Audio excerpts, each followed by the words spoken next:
balikan. Nanggigigil siya sa akin, ayaw niya akong tigilan. Ang sabi niya, Andrew, I wanna make love with you. Ay, ito yun. Pero okay siya. Alam niyo sa ibang bansa, hindi, share ko lang. Kasi ako galing ako sa Hong Kong, so doon tayo nagtrabaho. Alam niyo ba yung mga Chinese doon, kapag mahaba yung buhok, is parang ano na raw sila yung nakatali na sila sa mga asawa nila. Pwede na! Tsaka, ang haba talaga ng buhok nila. Ako nga, konti lang ng buhok ko, nipis lang. Pero itong video na to, si ate, ang kapal, no? Grabe. Bakit ganun? Ano ba meron? Siguro, Chinese din to si ate. Pwede na! Ang kapal eh.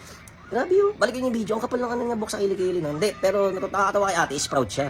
Pag nakita niyo yung FB Reels niya, talagang puro kilikili pinapakita niya, puro may buhok talaga.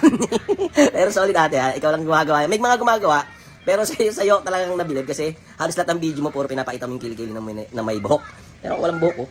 Diba? Ate, bigay mo na lang sa akin yun, pero para medyo kumapal, para mala Joshua na ako. Pwede na!